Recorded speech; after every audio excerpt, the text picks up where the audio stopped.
Okay, everybody, welcome to the Rare Executives podcast. This series is for any leaders in growing companies, whether you're a founder or you're in the C-suite. Our interviews are full of tips that will help you to grow your business. We chat to industry experts who share their knowledge. It's aimed really at companies looking for talented leaders to hire, leadership candidates looking for their next career move, or venture capital, private equity investment firms are looking for new leadership teams for their portfolio companies. So today, we're discussing the rapid growth in cybersecurity and the role of the Chief Information Security Officer, or CISO. So to help us, we're joined by a top CISO, which is Tim Williams. Tim, how are you?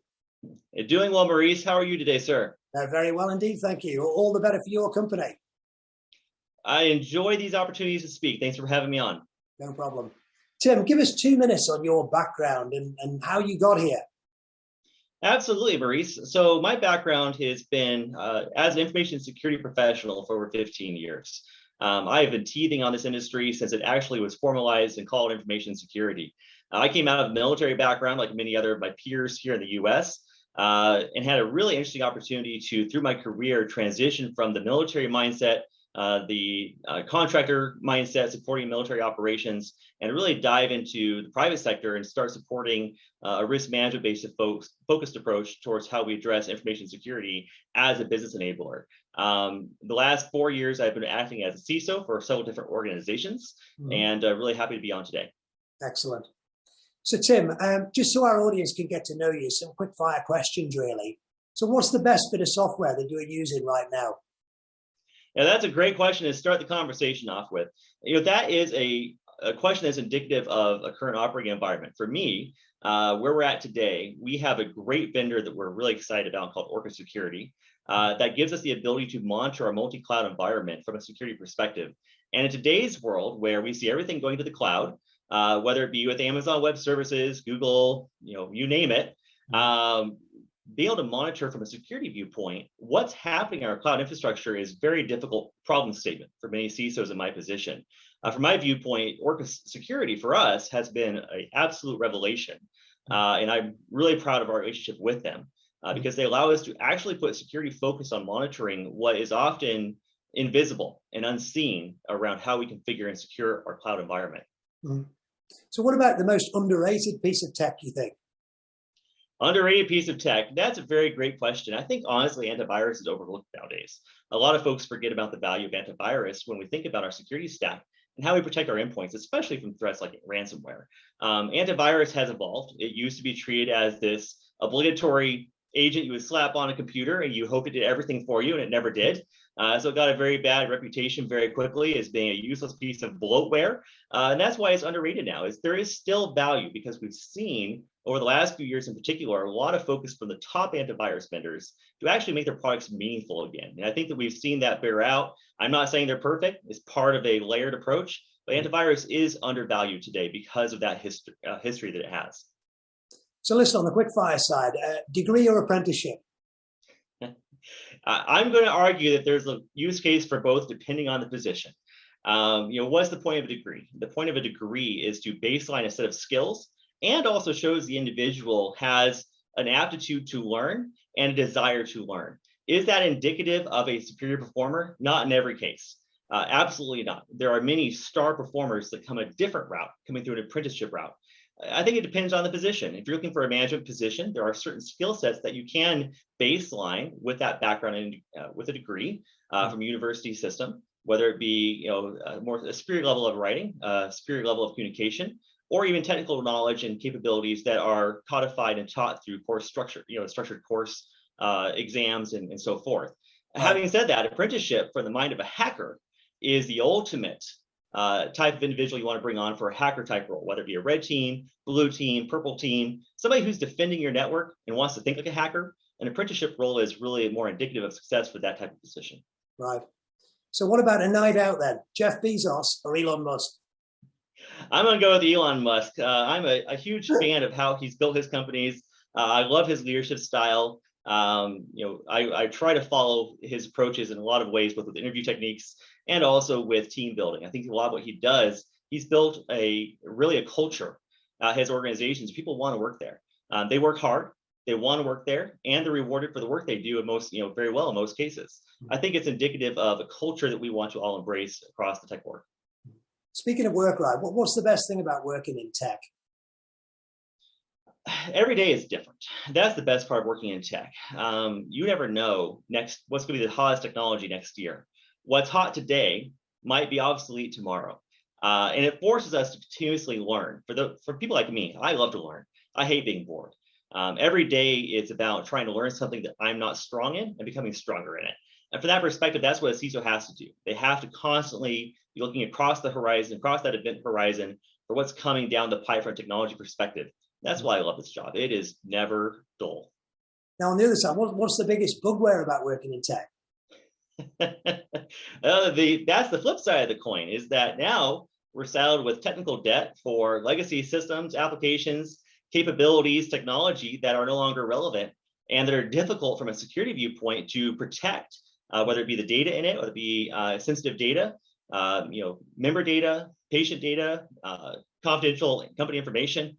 Trying to protect that legacy technical stack is a challenge. And that is the biggest challenge from my perspective for a CISO today, is how we secure that legacy architecture.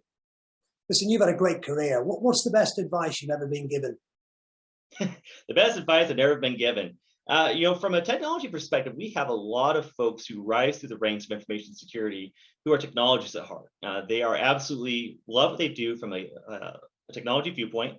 The challenge and the things that I wish I had heard when I was growing up was how to learn the business side, how to become a better communicator to a business partner, how to be relatable from a business viewpoint.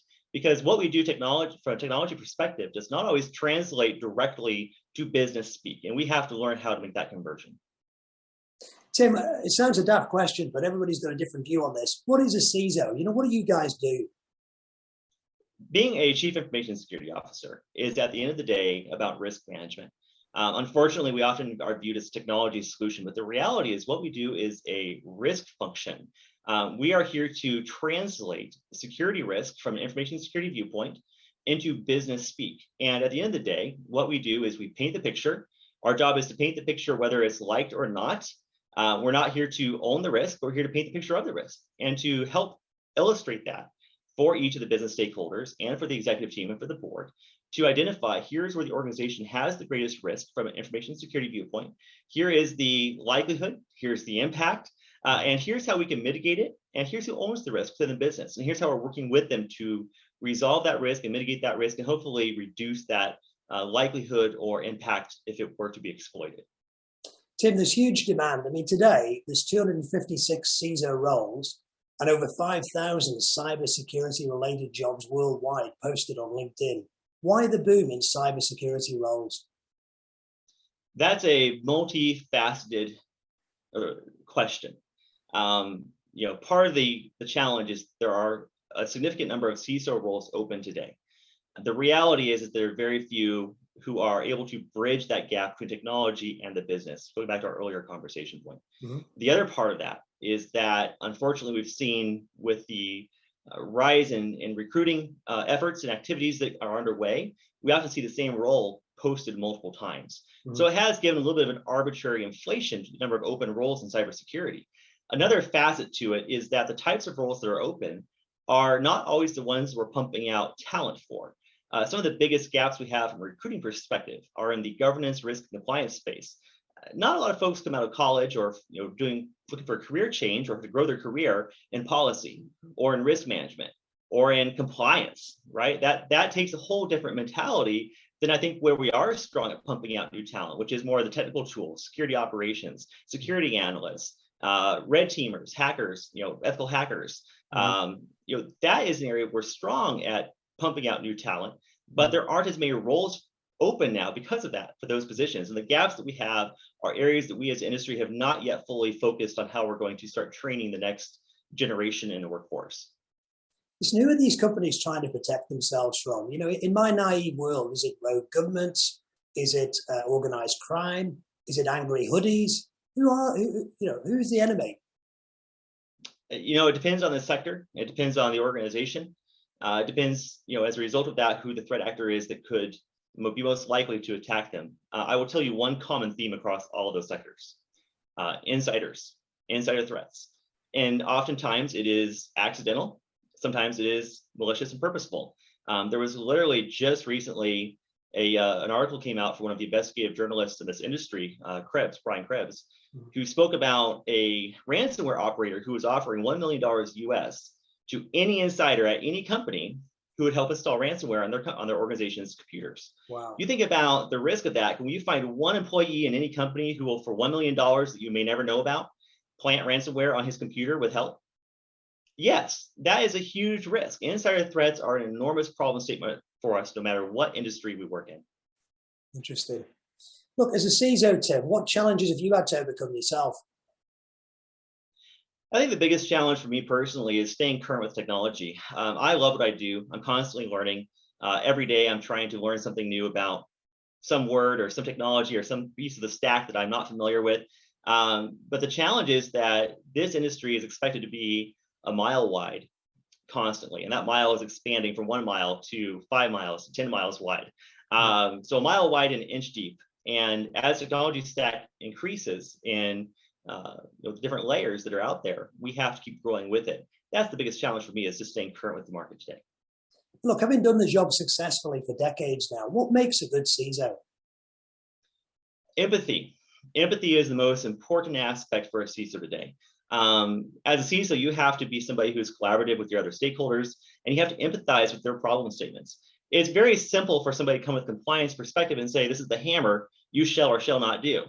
But that doesn't help build relationships. It doesn't help win common ground across potentially a wide divide and different objectives. Being empathetic to our stakeholders and what their needs are, their delivery timelines, their focus areas, helps us be more successful. Because at the end of the day, we don't own the risk. We're here to paint the picture of the risk. Yeah. And when we suggest prioritization, we have to do so being empathetic and cognizant of what do our stakeholders need, what are their priorities, and what can we do together to help secure that environment and that architecture and reduce the risks that are being exposed in a way that also supports their timeline, whether it be a product person, a developer, a business entity. How can we work collectively or collaboratively with them to be successful? What happens when it goes wrong, Tim? I mean, I've seen it, as a layman, where, arguably the US elections were hacked, or the NHS had their records hacked here in the UK. But what happens when it goes wrong for you guys? We live every single day expecting it will go wrong for us. The reality of the job is that no matter how much effort, no matter how large our teams, no matter how large the investment from a company perspective, a dedicated and focused bad actor will compromise our environment. We live every day knowing that could be tomorrow. It could be today. If it's not today or tomorrow, it will be coming soon. So part of the job is prepare for that worst day. Part of the job as a CISO is to prepare our team with role playing, with tabletop exercises, with hands-on emulations and lab scenarios. And not just our team, but the entire company for that day. How do we respond to a ransomware attack? What's our relationship with our insurance provider from a cyber insurance perspective? How do we communicate with our partners and our clients and our customers? How do we ensure we have out-of-band communication to communicate effectively internally and externally as needed with law enforcement or with our internal forensic analysts or third-party forensic analysts if our networks are compromised? How do we ensure we have that out-of-band communication? That is a huge part of our job, is just being ready for the worst day, training for the worst day, and being able to execute successfully when that worst day does happen. How do you go about producing or building a productive culture? For example, a company, on one hand, they want to be secure, but still commercial because they've got to do business. How do you build that productive culture? Yeah, I think it's about risk appetite. What's the risk appetite of the leadership of the organization? And risk appetite is not a bad thing. It's not a negative to have a leadership team that has an aggressive risk appetite. As long as we as a CISO understand that risk appetite and we model our program to that, that is ultimately the end state that we have to shoot for. Back to your question, it is challenging sometimes to architect a security program that's effective when that risk dial, that risk lever, if you would, is at a higher risk acceptance than we are used to potentially in some industries. The reality of our job is we have to support that risk appetite. And no matter what the employer is or who the employer is, we have to understand the leadership team and their perspective so we can structure the program accordingly. Right. Tim, give us an overview of your company and what you're trying to do. Yeah, absolutely. I'm really fortunate and blessed to work at a company that is in the healthcare space here at Signify Health. And I really love what we do. I love how we focus on value-based outcomes for patients. We focus on value-based outcomes in the healthcare space and really trying to bring that in-home care and that support for employers to drive better outcomes. I think that is absolutely fantastic and amazing from a product perspective. For me as a CISO, it's important to work at a company where you believe what the company is doing. It's important to work at a company and organization where you embrace what they're doing and you believe in the vision of where the organization is going. That's a really key part for a CISO, is you have to buy into the culture and into the mission of that organization to be successful. What challenges then have you had to overcome as a key hire for the business? Yeah, I think this is very much a problem statement across any organization, which is that information security is sometimes viewed as a technology problem statement, not as a risk problem statement. And I'm not calling out any employer in particular with this. This is just more of a broad statement around being a key hire for multiple companies in the past. I see the same theme across all of them, which is that technology is viewed as the primary vision and mission of an information security function, when the reality is it's all about risk management.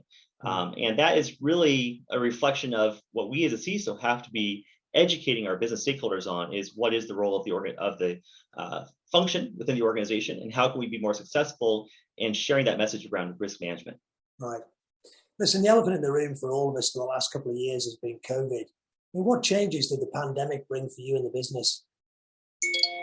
I will say one good thing about where I work today is that we were well situated for the pandemic. The reality is a lot of companies were not. And for a lot of companies, when they went to remote workforce, they were primarily office-based. Their technology stack couldn't handle that. And not only the technology stack, but their security architecture was not designed for that enhanced risk of individuals working at home to that extent. Working at home does present greater risk in some ways. You could argue that due to the pandemic, it also reduced the risk in some other ways.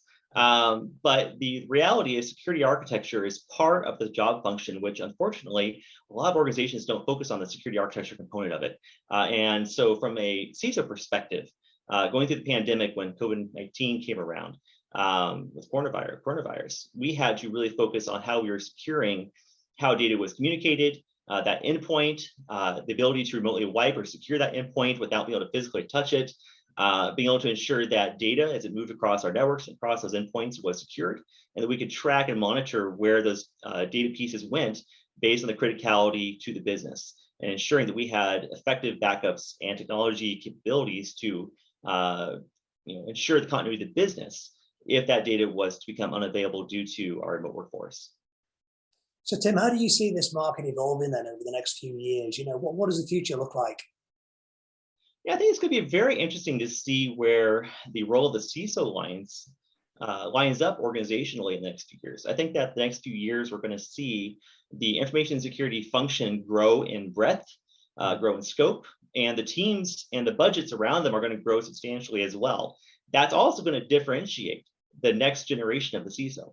The next generation of the CISO has to be able to quantify the value of what they're bringing to the business, not just as a cost center, which unfortunately, the majority of companies still view security as a cost center, but really to share the vision successfully and share the value statements and the KPIs around what is the value that this function brings to the organization. And that goes all the way back to if an organization is selling a product or a service, being able to clarify, hey, this security capability that we're bringing to the table today is accountable for, let's say, 20% of our revenue or 40% of our projected growth, where that's a key requirement and a differentiator in the market, or a baseline the market expects us to have. Being able to tie it back to that revenue is going to be important for us the next few years. Tim, do you think AI will be a core component of all cybersecurity systems? AI is a buzzword that gets thrown around a lot. Every vendor in the market claims their capability is based on AI. Yeah. And so it's overused. The word AI is overused. I prefer to point back to machine learning. Is there machine learning that's being used today? Yes. Will it be used more so in the future? I think so. I will say AI, if you were to use that buzzword, machine learning, machine-based data points, and machine-based decision-making is heavily used today. So from that perspective, I think we're already in the era, if you would, of security tooling being based on AI. That's just the reality. How effective it is, that may mature and will mature as the technology itself evolves and matures. But we're already there today. So do you think the cybersecurity industry will focus on cyber warfare threats? Ransomware as a layman is the one that I think of. Yeah, that's an interesting question. When you think about focusing on the threats, an important part of our job function is to do threat modeling. Mm-hmm. I'm not going to say every CISO does it, but I think we're seeing that the cream of the crop information security teams are focused on threat modeling, and that will evolve, not just with the ransomwares of today, but with the next generation of threats. What's going to be on that event horizon as the next threat in the next year, 2 years, 3 years? Using a threat modeling program lets us look at what's on the horizon, what's in place today, that we need to architect our security environment to be prepared for and to be able to defend against. That will be an ongoing practice that evolves based on technology and on the threat actors today. Tim, will there be more hackers to deal with? I mean, this doesn't feel like something that's going to go away anytime soon. It's not going to go away anytime soon. We're going to see it increasing more and more. And I don't think that there is any light at the end of the tunnel where we can have a perfect scenario where the bad actors no longer have a place to live. It's going to take a combination of regulatory, law enforcement, and quite frankly, maturing information security programs to reduce the value statement for a threat actor or a bad actor to become a bad actor. The reality is it's such a low cost of entry to become a bad actor. It takes no capital. It takes a computer or access to a computer. It takes a little bit of ability to learn. And it takes really an environment that allows you to exist in that manner without being caught, that allows the bad actors to grow and to continue to become a threat to us. As long as those factors exist, we will not see bad actors go away as a threat to our environment. And because there are so many opportunities for that to germinate across the globe in environments that support and allow due to lack of law enforcement or otherwise, we're going to see the threat of bad actors continue to explode as a risk to us. Now, obviously, more hackers. Do we need to develop more good cybersecurity talent? That's such a great question. I love it because yes, the answer is always yes. We need more talent. At the end of the day, we're only as good as our people. At the end of the day, all of our tools are useless without the right people who know how to deploy them, to manage them, to use them, and to leverage them effectively. Our talent base is at, I think, a great place where we are today, but we need to grow by leaps and bounds over the next decade to become more effective and to also create more standardization across our industry as far as how we mature what we do in a consistent manner. Now, you touched on legacy tech before as well. Will legacy tech continue to be an issue? Legacy tech will always be an issue. There's many banks out there, insurance companies, medical care companies, healthcare companies that are using technology stacks that are 20, 30 years old.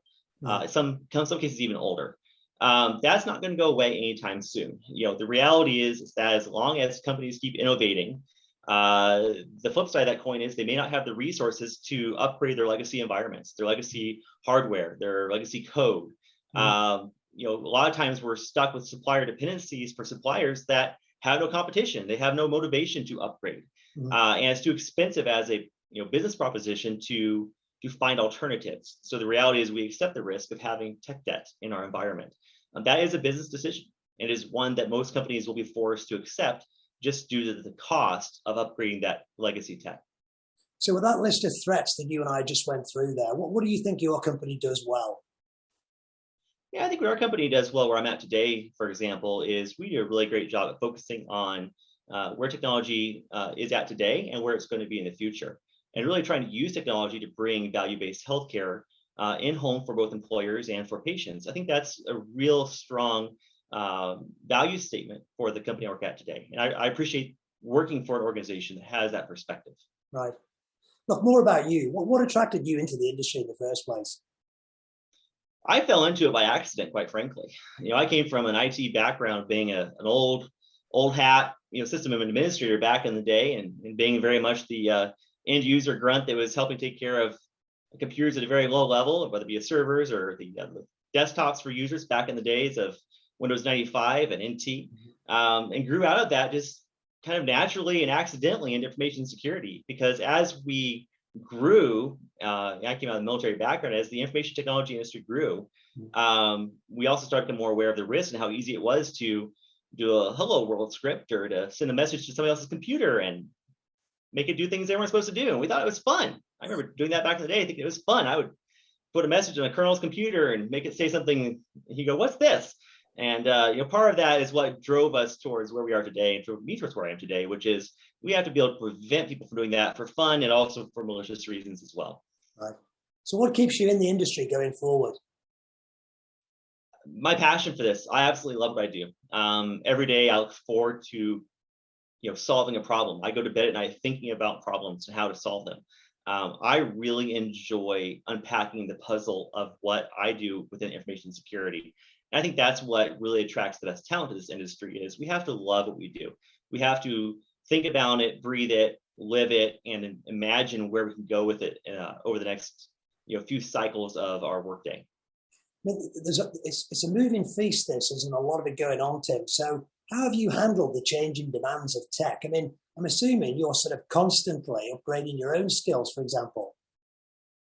Absolutely. The most important part of my job is to be a learner. I will never be the smartest guy in the room for any conversation, is my perspective.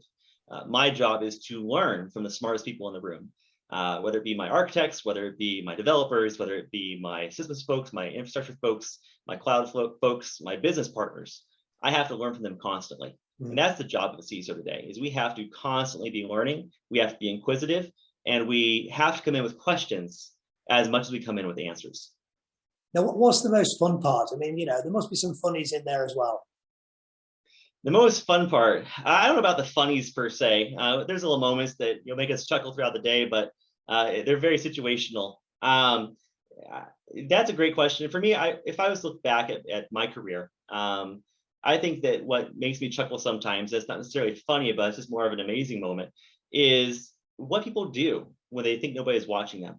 And one of my mottos is don't do stupid stuff. That's the role of information security, is to keep folks from doing stupid stuff. Yeah. DDSS, right? Don't do stupid stuff. And quite frankly, the things I see people do is what makes me laugh and shake my head the most. Because again, when folks think that nobody's watching them, when they think they can get away with it, they'll do whatever they can to make their lives easier, which is why we still have those silly little examples that are very valid running around of people typing their passwords on a notepad and sticking on their monitor for the whole world to see, because it's easy. If they can get away with it, why not do it? And it's not because people are malicious. It's just the reality of human nature. We want to do things the easiest way possible if we think we can get away with it. Now, what's the most boring part? The most boring part is, unfortunately, dealing with the regulatory challenges that we have today. There are so many different regulations coming out across the globe, both on a national level and a regional level, that it's becoming very complex to decipher and to correlate those regulatory requirements. And it's requiring its own type of expertise nowadays to actually be able to unpack the different regulations and correlate the requirements in a way that we can manage them as an organization. And the reality is we're going to see the number of regulations increasing at a very high velocity. It's not going to decrease. They're not going to be consolidated due to different national requirements, but we're going to see this increasing with a very high velocity over the next 10 years. Now, listen, other than pull on a cape here and go out and front up these hackers, what do you wish you could do as a CISO? Well, that's a great question. And some people say it's budget. I don't think it's budget. You can have all the budget in the world. It doesn't make you more effective necessarily in your job. For me, what makes us effective in our job is, and what I would like to see if I could put on a super cape and make it happen today, is I would love to actually create some level of standardization across the industry where we all work on the same sheet of music. And the reality is there's so many different frameworks out there that each industry vertical is focused on, that it's become very difficult to consolidate them together. And that's why you have a hospital that can be hacked one day, and you might have a cryptocurrency company hacked another day, because the standards are at different levels of maturity across each part of the industry.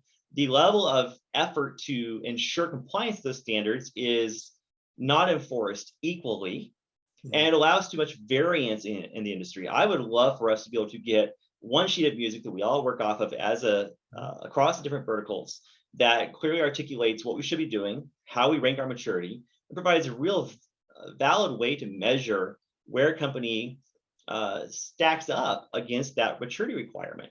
I think that's the future of where we have to get to, because that allows us to more effectively paint the picture of the risk based on our supplier base, based on the different companies in our verticals that we work in, and looking across the entire threat landscape to know where maybe from a state perspective or from a government perspective, where does the government need to support weaker parts of the industry? How can they help them? What can they do to help defend those sectors more effectively? And until we paint that picture and understand the risk, it'll be impossible for us to solve the problem of how do we support them. Tim, what advice do you have then for others on getting into the industry, and particularly into cybersecurity? Be eager, be motivated, be positive, and never stop learning. The reality is this job takes a certain level of passion to be successful, and it's easy to get burned out. Information security is a career field that no matter what type of specialization you have, it is very likely you'll have many long days, long nights, be called in for an incident in some form, to support incident management, incident resolution.